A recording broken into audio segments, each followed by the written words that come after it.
I'd like to have him attend the meeting as well. He is Dr. Dan Famini. Now, he has a doctorate of veterinary medicine with an academic track in zoologic medicine from the University of California at Davis. He's part of a research team spanning 3 continents investigating elephant locomotion. He has published articles based on his research and featured in Nature magazine. He works with all of Paul's animals and all of Paul's elephants, including Maggie, from the Alaska Zoo. And he is the veterinarian who has cared for Maggie since she arrived at Paul's. And as I said earlier, Maggie is a different elephant.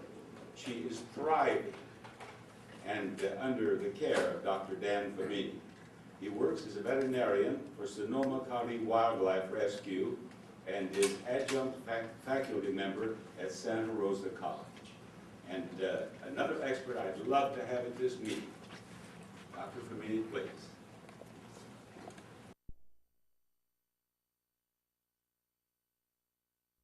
Very briefly talk about the improvement we've seen in Maggie. I have been on research teams and directly conducted research on elephant locomotion, as well as some elephant anatomy studies, and I'll just spend a few words on foot care and foot problems on elephants. And then lastly, just say a couple comments in terms of how Lucy's condition can be interpreted in the light of general animal and elephant veterinary principles. So since Maggie's arrival, we've seen dramatic change. She had lesions on her face. She had lesions, essentially pressure sore type lesions across multiple joint areas. Lesions that were chronic, lesions that had been long-lasting in the Alaskan environment, lasting for months. Within the course of days, we started seeing improvement. In the course of weeks, we had near complete resolution. That is not due to anything that I was able to provide to her. That was due to the nature of where she was.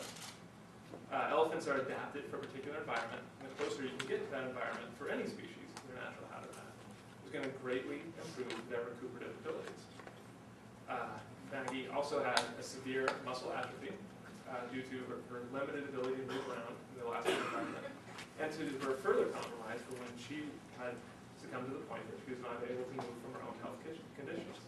As she's been having larger enclosure, large interaction, and more activity, her muscle mass has continued to grow more and more robust. And so now her overall fleshing is that of a healthy elephant.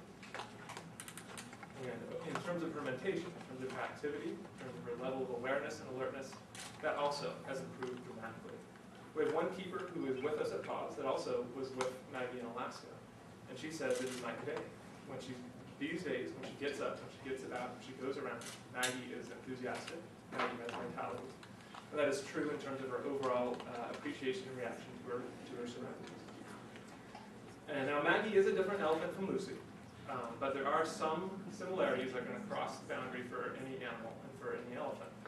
And that is the husbandry and the environment that animals cared for directly impacts their health in terms of their susceptibility to disease and their ability to heal from disease. With Lucy, I look forward to hopefully getting a chance to examine her. But there are a couple things that are clear from her record. Lucy has multiple serious health conditions. She has problems with her feet. The elephant foot is a very specific and unique structure that is adapted for the native habitat, that is not adapted for a substrate that is hard and firm like cement, that is not adapted for limited mobility, that is not adapted for chronic cold temperatures.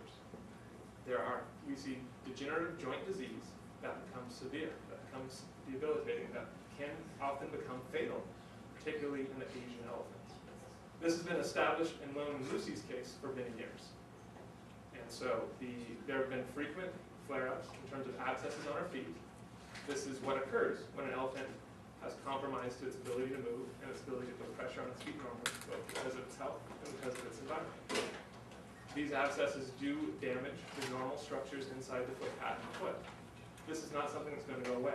To an extent, damage has been done, and while there are times when it will be better than others, it is something that's going to recur and continue to recur. It's just a sequela to captivity. It's just what happens to captive Asian elephants on hard surfaces. It is also clear that Lucy has a respiratory condition. The exact details of that respiratory condition are not known. It may be interlocked with her dental care and her teeth, and it may not. And to be frankly honest, it's going to be very challenging to get a distinct diagnosis. It might not be achievable. What we know now, in terms of what the records that have been released and what information that the zoo has put out, is that we have a description of some of her symptoms. And that's what it is. It's not a definitive diagnosis, but it is some symptoms. Symptoms of inflammation. Inflammation is a reaction on the body's part, and if the primary cause can be addressed, then inflammation can subside.